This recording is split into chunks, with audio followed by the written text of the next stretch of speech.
You've probably heard that most people advise buying against tubular rigs, mainly because they are less rigid and upgrade friendly compared to the aluminium rig. But I wanted to see for myself if that stigma was really justified, especially since many sim racers consider them due to their affordability. So I reached out to Next Level Racing and they kindly provided the GT Racer for this review. But as always, all of my thoughts and opinions are free from any influence. We'll dive into the specifics of the GT Racer in a bit, but first, let's talk about how this rig has held up. It is marketed as being able to handle bases up to 13 Newton meters of torque. And these past couple of months, I have been putting it through its paces using the Alpha Mini. I tried mounting the Acertec La Prima base, but it wasn't compatible. But with the Alpha Mini, the rig held up nicely. Now under normal circumstances, this would be the point where most reviews conclude. But here, we don't do normal. It's not just about checking the boxes, you see, it's about pushing the limits. So in the name of science, I decided to mount a 23 Newton meter base on it, just to see how far I can push it. Now this experiment had two strict rules.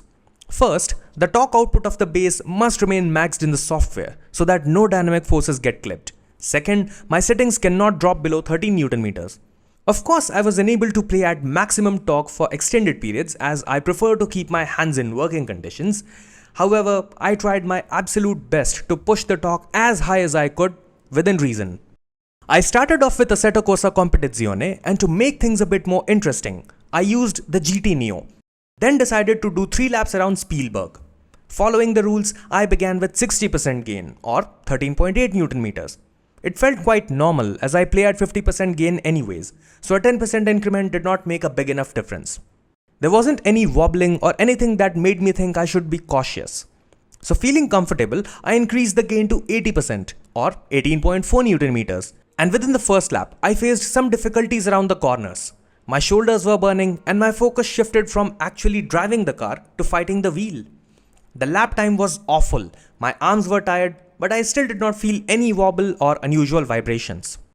For the final run, I maxed out the gain and had a time worth remembering for the rest of my life. Previously, I was fighting with the wheel, now it was fighting back. At the time of this recording, this was the 4th take, which drained me quite a bit. That is why, as you can see, I was pulling the wheel from one side and pushing from the other. Before I could even complete the first lap, I nearly got injured. Fortunately, nothing serious happened, but I stopped immediately. Even with the gain maxed out, I did not see any signs of poor construction. It held up surprisingly well. So I moved on to rallying. I launched EAWRC and chose Monte Carlo as it is tarmac and offered the most grip. Normally, I prefer playing at 8 to 9 Newton meters or 37% to be precise. But given the rules of the challenge, I increased it to 60% or 13.8 Newton meters and did the stage. Even though it felt perfectly fine, I did not see the flex until I saw the video. But because it seemed quite normal, I dismissed it and increased the torque to 80% or 18.4 Newton meters. And that is where the challenges began. I struggled to counter steer and regain the grip as each time the car lost traction, I felt a step closer to tearing my shoulders off. Halfway through the stage, my arms started to tire, but somehow I managed to complete the stage. And the same thing happened again. I did not feel any wobble, but got to see it when I checked the video. This started to get a bit concerning, but for the sake of testing, I chose to max out the torque anyways. I pushed myself to the limit, but could not even make it a quarter of the way through the stage. The wheel became excessively heavy, and each time the car misbehaved, I felt like I would lose both of my arms. Unable to complete the stage, I decided not to retry and check up on the clip instead. The amount of wobble I saw was concerning, so naturally, I did what I do best.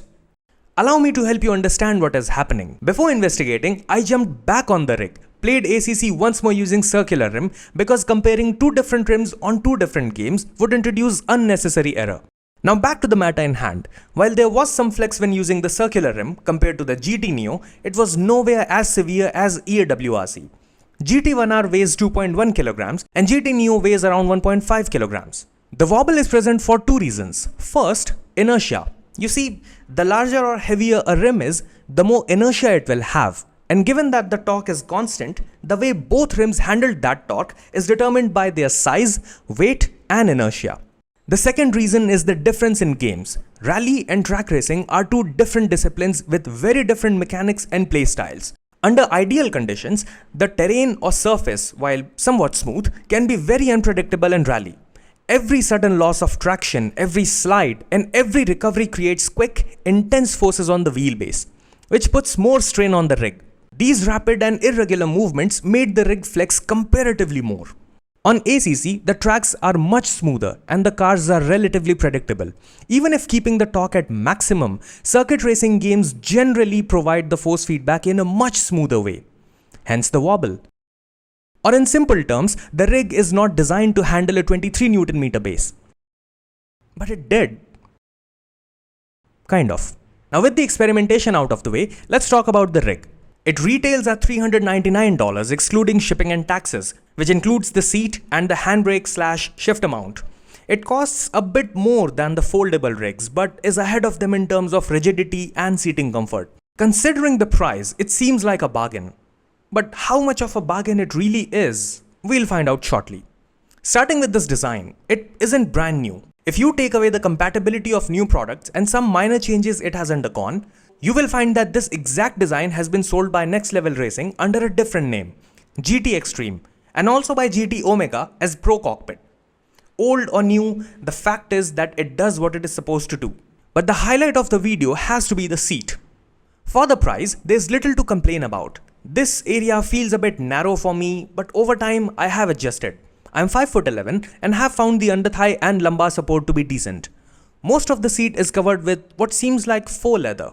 And the main part where your majority of the body will be resting has this suede kind of fabric, which I'm not a big fan of, as it gets damp after long sessions and it makes me feel a bit uncomfortable. For this exact reason, my preference has been perforated faux leather. It too gets damp, but does not feel nearly as uncomfortable. The backrest moves slightly under heavy braking. Even though it appears excessive on camera, it does not feel nearly as noticeable while in use. Some of this is expected as it is a reclinable seat. Sure, other high-end seats might not have it because they use better and stronger components, but like I said, it does not feel nearly as noticeable while playing. It did, however, develop a creaking sound which has worsened lately, and I'm yet to investigate and fix that. Aside from this, I'm satisfied with the seat. It is comfortable and I did not experience any lower back or knee pain. Moving on to the rigidity and adjustability. The wheel deck is very solid and offers good adjustability, allowing it to tilt and move forward or backward, helping to find an optimal driving position. According to the manual, these are the only bases which are compatible with this rig. Other wheel bases will be compatible too, as long as it shares the mounting hole pattern from either of these bases. I was a bit skeptical regarding the single pipe holding the wheelbase deck alongside these two other pipes, but once I tested with Alpha U, I was satisfied. The shifter arm can be adjusted vertically and the mounting plate can be positioned based on your seating position. The pedal tray's angle is fixed and cannot be adjusted. I haven't found that to be the issue in my 2 months of use, but your mileage may vary. My Simagic P500 wasn't compatible with this rig, so I added 2 small aluminium profiles on the tray and mounted the pedals on top of it. It worked wonderfully.